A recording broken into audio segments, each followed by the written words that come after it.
a Mac attack out in the Bay Area for NBA All-Star. You can guess where this one is going. AT&T Slam Dunk Contest. Back-to-back champion McClung in action. For his first dunk, brings out the car, the infamous Kia. Baron Davis is like, I've seen this before, so let's take you back. 2011 dunk contest, Blake Griffin brings out the Kia, and guess who's assisting? Davis right there. Griffin clears the car, throws it down. Davis absolutely loving it, and Griffin would go on to take home the 2011 title. So back to Saturday, McClung jumps over the car, throws down the dunk, and he is fired up. Davis, he's gonna take off his glasses. He's like, you know what? I can't believe this. I know I've seen this before, but seeing it again is absolutely insane. Yeah, he went over the car. Over the car. The actual full body of the car. Blake didn't do that. He did not. He went up the hood. Man. The full body of the car is absolutely insane. Giannis in awe, and McClung, he earns a 50 in the first round. All right, let's go to the final round. McClung setting up with a ladder. I always get nervous when the ladder comes out. Hoverboard. Something about that ladder. Something about that ladder. We've seen the hoverboard before by a fellow Orlando Magic alum.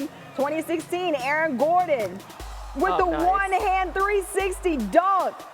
The crowd cannot believe it. The little boy, he could not believe it. Dikembe Mutombo in shock as well. And Gordon would receive a score of 50 on that dunk. Back to Saturday, McClung going at it.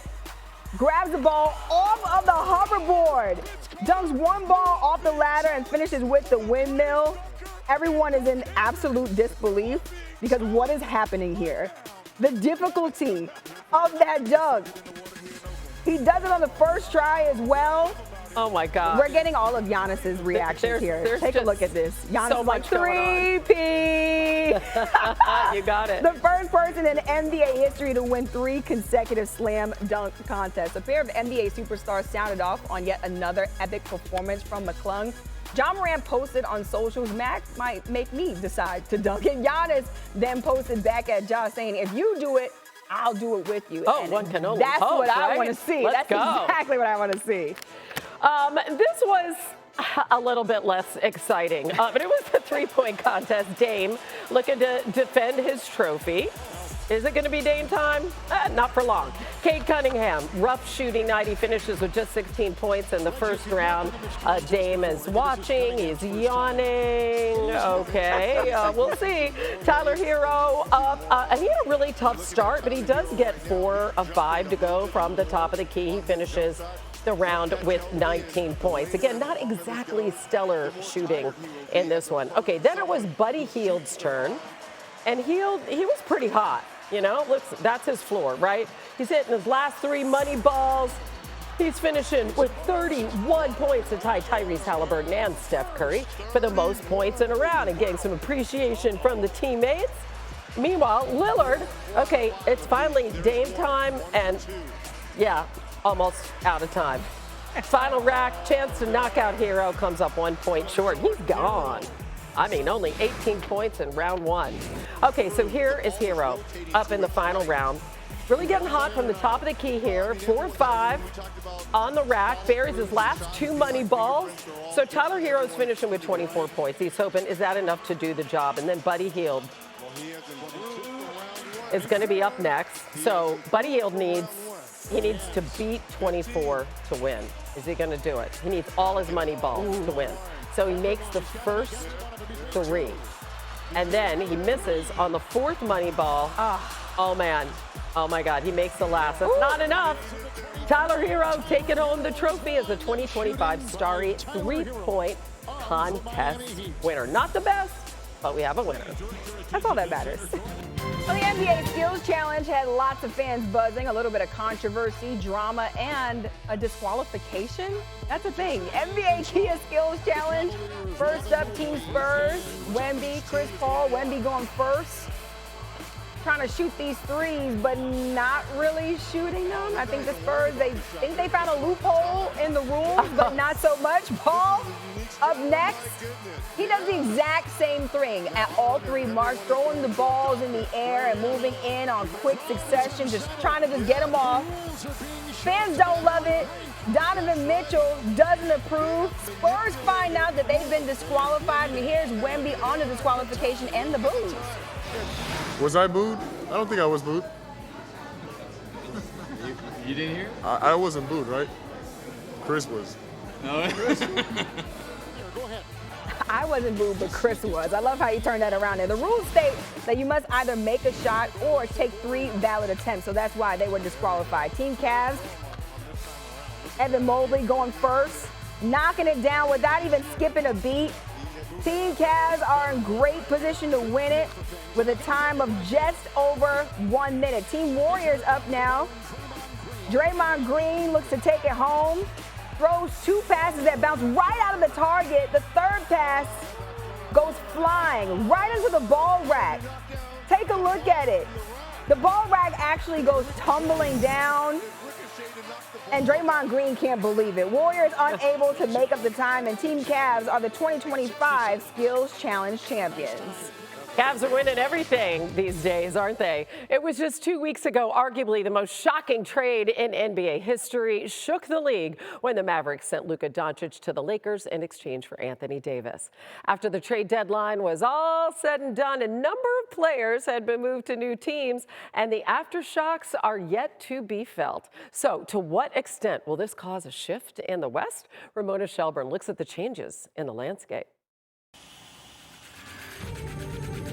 Breaking in the NBA. Nobody saw this one coming. A seismic trade. The most unexpected, Unprecedented. Absolute nuclear. The most eventful trade deadline in NBA history. The Western Conference looks very different than it did 2 weeks ago. Luka Doncic is in Los Angeles, throwing to LeBron James and the Lakers. De'Aaron Fox has traded cowbells for Spurs as Victor Wembanyama's new sidekick. Jimmy Butler, he's now with the Warriors, hoping to get Stephen Curry and Golden State back into the postseason. All of these changes rattle the landscape of the league. Whether any of them shifts the balance of power remains to be seen. What a performance for SGA. 54 points. MVP frontrunner Shai Gilgeous-Alexander and the Thunder have led the conference wire to wire. No pen, no pencil, yet he's still drawing all the damn attention. While Memphis, Denver, and Houston have each flashed signs of greatness. The Rockets win! Oh, baby! The Lakers had won 8 of 10 before their stunning trade for Doncic. Their future depends on how quickly Luka and LeBron can make magic together. That's going to make it a lot easier on our teammates. I'm happy to have them. LA's happy to have them. Dallas traded Doncic because they believed Anthony Davis and Kyrie Irving could win now. But Davis got hurt in his first game as a Mav. He could be out for a month. Kyrie, he's going to need to be Uncle Drew. I don't know if he's able to carry this team, especially in the loaded West. Ironically, with all these seismic trades, the biggest addition could be in OKC. The star center Chet Holmgren returns from a scary hip injury that kept him out for months. Stuffed at the rim by Holmgren. So will these shakeups shake up how the Western Conference is won? Either way, it's shaping up for a wild finish. It's going to be a lot of fun. Thanks, Ramona. NBA analyst David Dennis Jr. joins us now, and it's time for a little thing we like to call Dennis the Menace. So which team is menacing out west that could pose problems for championship hopefuls? Yeah, ironically, with all the trades that have been made, it's the team that really didn't make a move at the trade deadline, and that's the Denver Nuggets. It's kind of weird to say that a team that won a championship a couple years ago is flying under the radar, but that's exactly what they're doing. Jokic is still the best player in the league. He's still top 3 in points and assists, top 5 in rebounds, and he's shooting 45% from 3, which are monster numbers. But the most important part about this here is the resurgence of Jamal Murray. We are seeing bubble playoff Jamal Murray coming back, averaging 22 points a game since December 1st. He just put up 55 points. The reason the Denver Nuggets did not make a big move, they feel like they can win with what they have right now. Right. Why make a move if you don't have to, Dennis? All right. Meanwhile, I know we paid a lot of attention to the West just there, and Ramona outlined the whole thing in her piece, but there is a sneaky move by a contending team out east that you think could make a difference. What is it?